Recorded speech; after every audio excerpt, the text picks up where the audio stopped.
Hello and welcome to another edition of the Hurry Up on Alternative Sport. I'm your host, Andre Dixon, back again with my pals, my buddies, my amigos, Sam Morgan and George from X's and O's. How are you guys? I'm okay, good, mate. Oh, sorry. No, that's all good. Sam's obviously better than me, 4-0 and all that. Kyler Murray. Yeah, that's why I said how you guys. I didn't want to do any individual stuff because I'm okay. The Colts won. We're not 0-3. So Colts won, Giants won, but yeah. Obviously the Cardinals won. How are you feeling, Sam? I'm good, mate. I'm really good. Do you know what? Smart. Actually, no, I'm 95%. The other 5% would have topped me to 100% if Hannah was here, but she ain't. That's true. Where is Hannah Wilkes? Where are you hiding? Where are you hiding, Wilkes? Where are you hiding? Yeah, Hannah's got some big interviews for Sky and the NFL coming up for the London games, but we'll get to the London games later on. Let's keep on talking about Sam's Cardinals. So one thing I was just obviously thinking about is that at the start everyone was kind of including myself writing off the Cardinals. And even though Kyler Murray was really impressive, I don't know if he's ever got his respect as such. But now that the Cardinals are 4-0, obviously I have to start with Sam. Do you feel that Kyler Murray should actually be recognized as a top tier quarterback, and should the Cardinals be taken Super Bowl seriously? So on Kyler Murray, yes, I think people have got to start respecting him. It's not just his ability now to scramble and make plays out of nothing. He's actually captaining the side that what we expect from a QB. He's got this connection now with Cliff, who's effectively, I saw people comparing him, but yeah, he is like the Ted Lasso of American football, right? So they're getting that connection, and they're proving people wrong. And he's going out there week in, week out now doing this. And I don't want to say he's just turned this on, because I think we've seen spells of this in the last couple of seasons with Kyler anyway. We knew he had the ability, but now he actually has no excuses this year. This is the thing, we've put the pieces in place on both the offense and defense that, one, the Cardinals had no excuses really, unless injuries suddenly came in, but he's actually making it work. And now, let's be honest, D-lines have no idea what he's going to do. He's got, we said about the weapons, but the O-line are giving him so much time. And even when they bring that blitz, there was a play on Sunday where they came all out on the blitz, breezed in, and I think it's like playing tag at school, right? They couldn't get close to him. He was like teasing them with the ball almost, and then just speeding across. So for me, definitely take him seriously. There's chats of MVP. I think it's still too early to be sort of putting him in that bracket yet. There's so much that could obviously change, but I think people definitely have to take Kyler seriously. On the Cardinals Super Bowl contenders, why not? I'm sitting on the fence. I'm enjoying this as much as any other Cardinals fan. But let's not forget that last season we were sat there talking about the Steelers. It was at 11-0 they went, right, and we saw how that ended up. So I don't want to go too ahead of myself just yet. But the big winner was beating the Rams. That we haven't done that, right? So for us to go and do that now, it's like, actually, yes, we can sort of take it seriously. We've got the 49ers obviously this week. I think now, if we can't beat them the way they are now, then we're just going to revert back to the Cardinals that everyone knows, right? If we go and beat the 49ers, obviously, on the weekend, not only will I be sitting here even more smug, of course, but generally, I think no one can say anything. Not a beam. George, I mean, the thing is, right, they're 4-0. The last team left in the league, right, at 4-0. Technically, you kind of have to say, you give them their flowers. These guys are getting it done, Raiders were the only other team we were talking about, but, the Chargers kind of put them to bed. And now you've got the one last remaining team, all 5'9", 5'10" of Kyler Murray. And he's still managing to get it done. Why are you trying to throw shade on him? Leave Baby Yoda. I'm just Baby shocked. Yoda. I'm shocked. I'll tell you that I'm shocked because, like you said, we have seen flashes of it before, last season even. But now you mentioned the offense, right? So now you've got more weapons. And I think, again, whilst people always got their eye on Kyler Murray and D-Hop, you've now got AJ Green, who has literally been reborn amongst a number of other guys. Normally, you guys don't really utilize a tight end. Max Williams is out there getting receptions. Like, it's not normal. So for Kyler to have all these extra weapons, it just makes it even more difficult. No one can tell what's going to happen, what he's going to do next. Who's getting Chase Edmonds? He looks amazing. Like it's you guys are looking legit. Billy Baker on defense, Chandler Jones, like you guys are getting it done. I mean, as long as the defense can keep you in games, Kyler Murray and that offense and Cliff, you know, they're ticking all the boxes. And I'm sorry, but I think I went with the Rams the last time we did this. For you guys to beat the Rams, I mean, beat them down in their home stadium, the same Rams that tore apart the Bucks, it's a huge statement, man. I think it's a big statement. So you kind of have to. It's early for the MVP talks, but he is now the betting favorite over Mahomes. So you have to give him his flowers and give him his credit where it's due, man. I mean, Super Bowl potentially. One last thing. Sorry, because I don't get this often. I don't get airtime. You know what? Right? Enjoy it. Enjoy it. My airtime for this minute. But you know what? It's not just 4-0. We're like the leading in touchdowns, yardage. Like we're not just flaking these wins. Yeah. We've gone and demolished it. I tell you what, and I love the NFL. But how is it only now that we've broken into those top power rankings? I want to know who does these power rankings. Yeah, because I'm not having it. And even now, though. we're still only top 3. We're at number 3, and it was still. Are we collectively calling Kyler Murray now elite? Yes, I think you have to. Do you not? You have to. You can't not. Seeing what he's doing, you can't not. You have to. Yeah. K1 for a reason. I must say, like I thought that he was going to obviously easy low hanging fruit that you think he's going to be too small for the league, but I think his stature he just reminds me, and I don't know if it takes away from his game, but like he just reminds me of Russell Wilson. He just like he's faster than Russell Wilson. He's shorter than Russell Wilson too, but he's shorter than Russell Wilson, faster than Russell Wilson, but he just like he's not running around. I think it's a discredit to his game to say that he's just like scrambling around all the time. Like literally, he knows what he's going to do, and I think that's why I literally have to, you know, take my hat off to him, because I think that right now, here and now, pretty much the best QB in the NFL at the time of speaking. At the time, Because I think that what happens is that people kind of pull Tom Brady out again and you can't say that. No, I'm talking about like now, right here, right now. We're not talking about the past, as we discussed in a couple of shows ago. Like this guy is performing, so give him his due. It might run out, it probably will. The house of cards might fall down, it probably will. But I will be there for now to be able to say, you know what, well done for now. I agree. I'll take that from you. Game. I'll take that from you. That's pretty decent. That 49ers game is going to be a bloodbath, man. Oh man, it's going to be a good one. We're going to enjoy that. So let's go on to the London games. We obviously we've been waiting for this for a long time. We had to miss out on it last year, so it's like I just over 2 years or something like that since we've had the NFL teams come over. One, like for you guys, I'll start off with George. Like, how much have you missed it? And in, two, like, what do you feel like the atmosphere with the difference between, from what you see visually, is the difference between the atmosphere in the London games and the difference between the regular games from what you see? Okay, so I've missed it a lot. I mean, I've been playing for 11 years now. So, I'm in and around the sport 24/7 in season and off season, right? And when we had to miss the games, obviously it's a bummer because there's something in the calendar that you look forward to. It doesn't happen that often. Once a year you get 2 to 3 to 4 games. But the fact that when you take them out of their schedule in the States and bring them over to London, it's a whole vibe.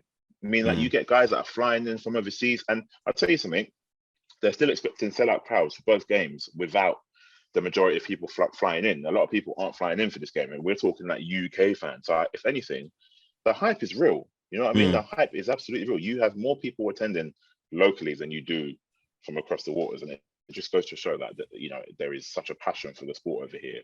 I am one of those people. And the atmosphere is just amazing. Like I said, it's not common that it happens over here. So when it does happen over here, everybody's together. Even if you don't have a team and you go to the games, everyone's just, there's a sense of togetherness. The highlight plays. I mean, talking about games, the first game, Jets Falcons, are going to be some points scored. I tell you that.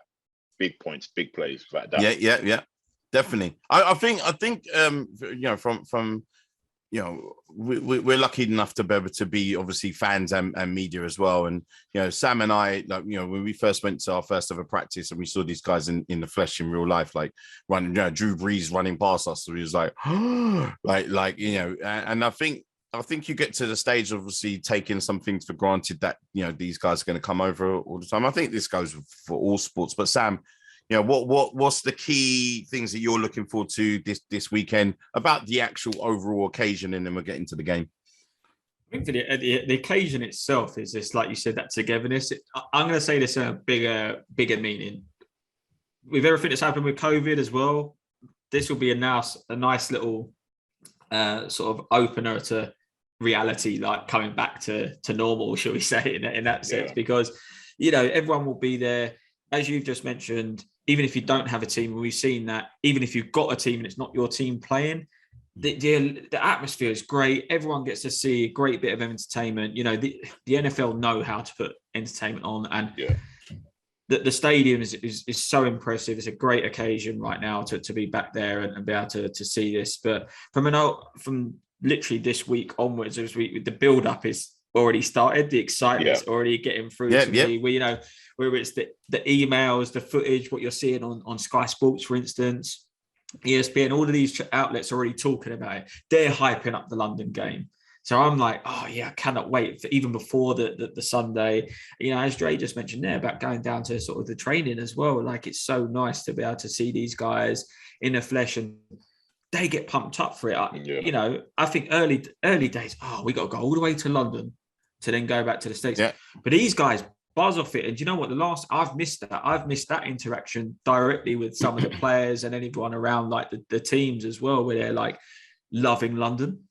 And it's there's that mutual respect. So definitely buzzing for it. And the game itself, it will be, like you said, there will definitely be a few points. Well, let's get to that actually. I will talk to you, Sam, in a moment. Who have you got for Sunday's game?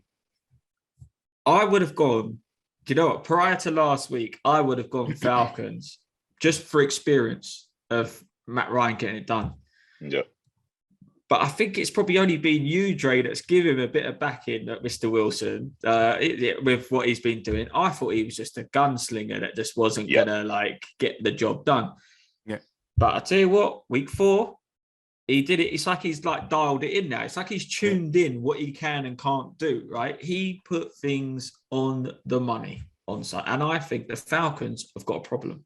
Because if he does dial in with that again, I think, like you said, it could be high scoring, but I think in favour of the Jets, just with what they've got there. The only thing that I'd say probably would stop him, let's see how he actually gets on the travel to London. Because that is I know it's like, do you know, I mean, I know it's going from, as if you're going from east to west, really, but he's just going to the other side. But let's see how you get on with this English weather. You got to remember as well, guys, and I say this about the London game, and a lot of previous players have said this, because there isn't a clear home and away advantage. We're all like, there's so much atmosphere going on that sometimes they can't hear the play count for either team. So that's what makes it interesting. That's where I think that maybe might bring it back in favour with the Falcons if it is. I think it'll be a tight game. I think we'll actually get to see overtime in this game as well, actually. And I think it'll come down to field goal. That's how I'm going out with this one, just because I think both teams, there's too many other elements for it for someone to blow someone out of the water at this point. George? So it's an interesting game because firstly, you just mentioned overtime, Sam, and week 4, both the Giants and the Jets, for the first time in history, both teams go into overtime and win. So they're already setting the precedent. But you mentioned it. Zach is an absolute gunslinger. I know he struggled early on. They had Jameson Crowder come back, and he basically set the tone. He was leading the team in receptions, and then all of a sudden, you're seeing him literally launching the ball down the field to Corey Davis on the money.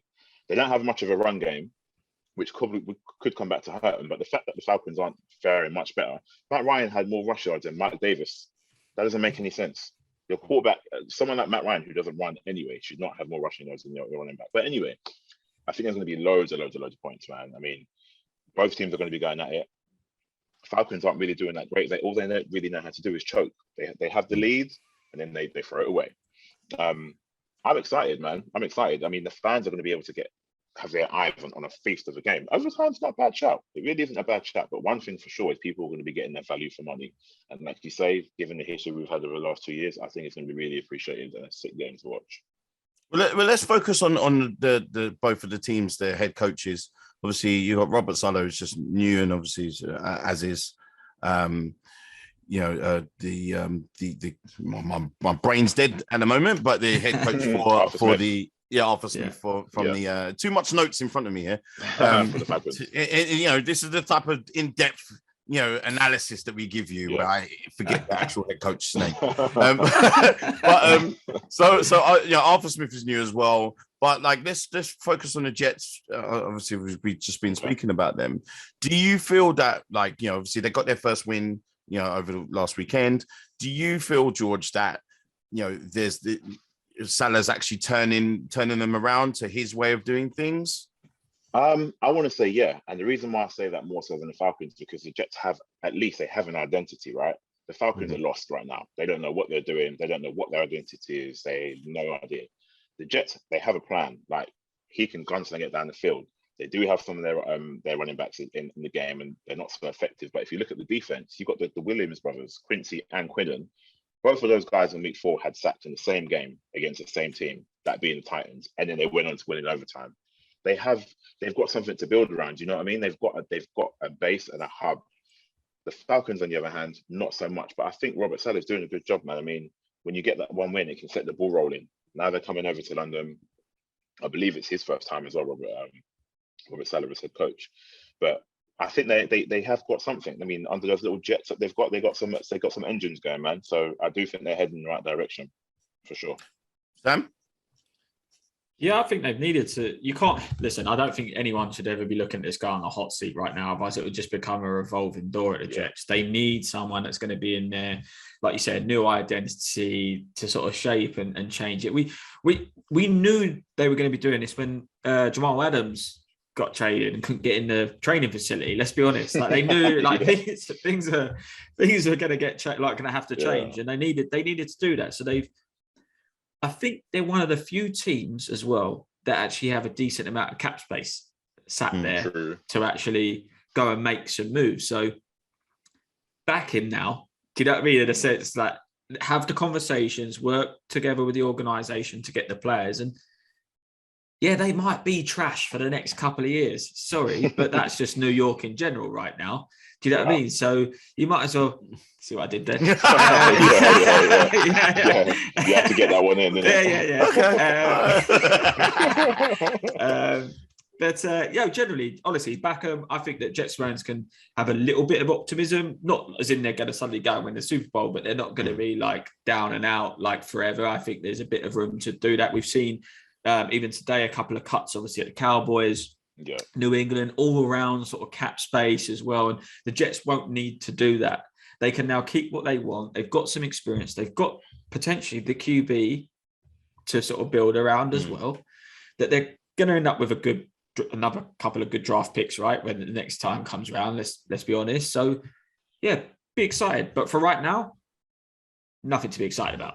Just take what you can. I think both New York teams are happy that we actually got a victory. So we're partying over here at the moment. I'll tell you. So let's go to someone who may be on the hot seat, because I'm not really convinced with the performances of the Falcons. George, do you feel that it's too early for Arthur Smith to be on the hot seat?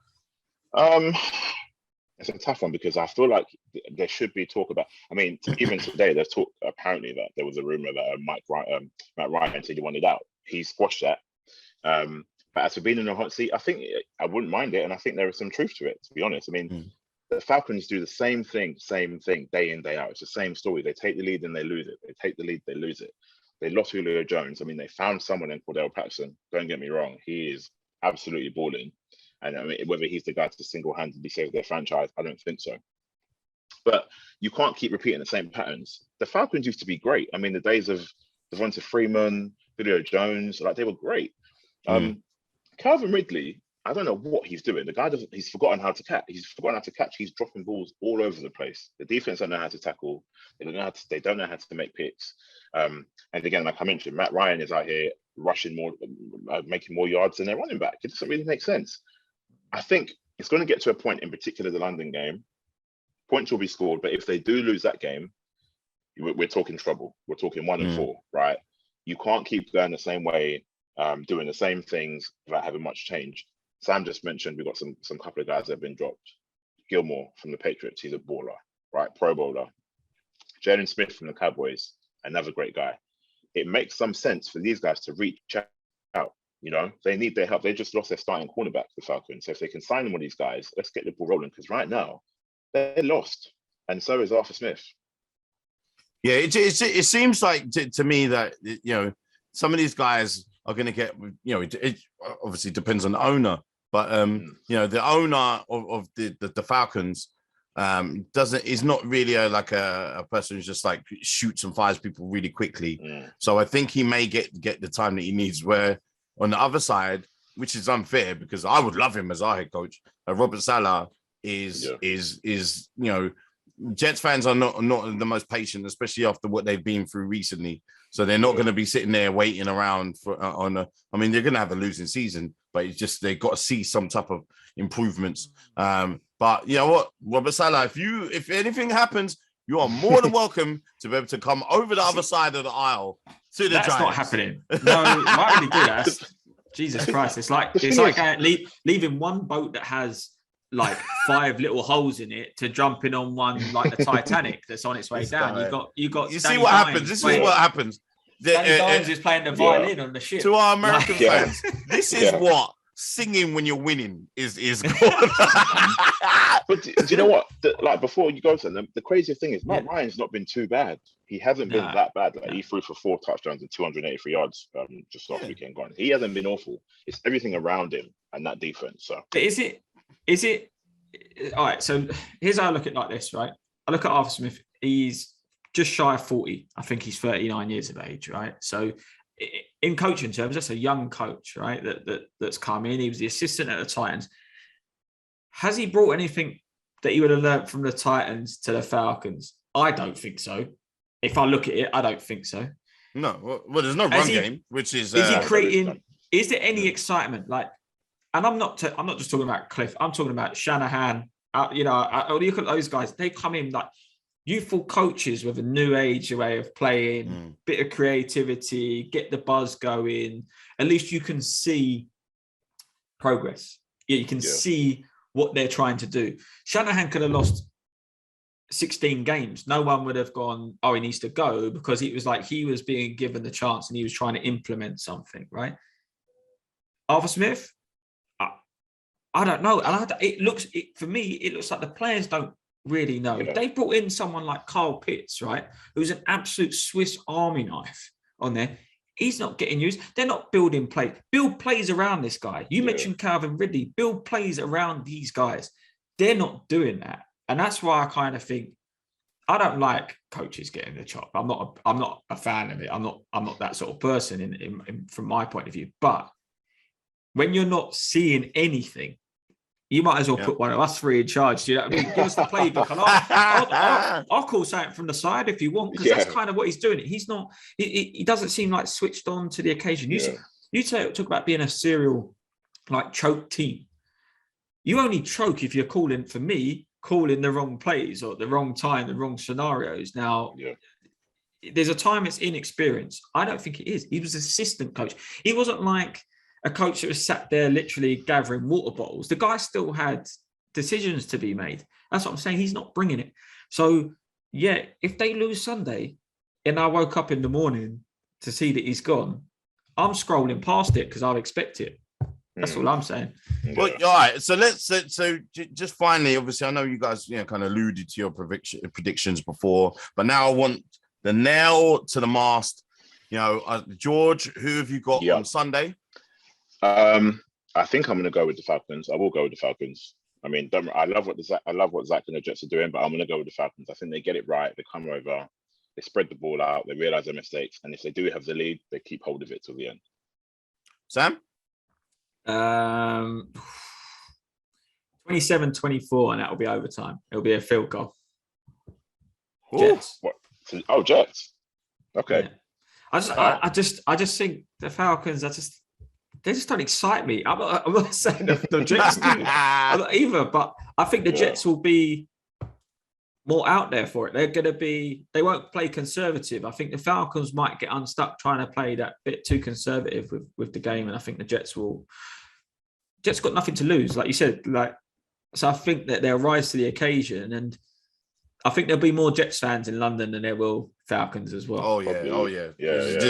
This place will be green. That is for sure. And I don't care who wins, as long as Cordell Patterson gets a couple of gets me some fancy points because I am 0-3. No, I'm 0-3 or whatever it is. I am.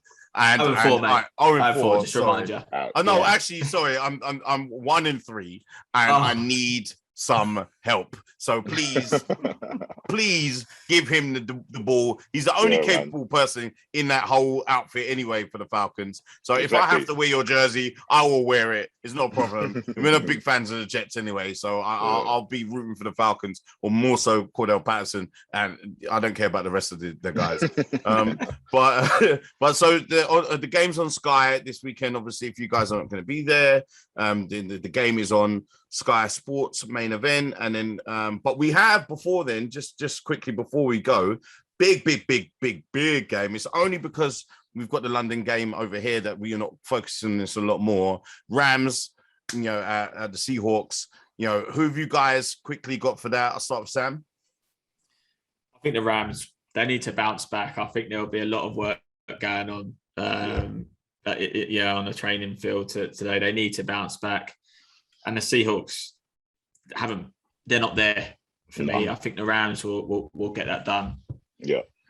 And it's the Rams. Yeah. I think it's the Rams. You're going to go with the Rams, George? Yeah, they've got the power on defense, the firepower on offense. They'll get the ship corrected. The Seahawks, they still get it done, but yeah, they're in the same team. So yeah, Rams for me too.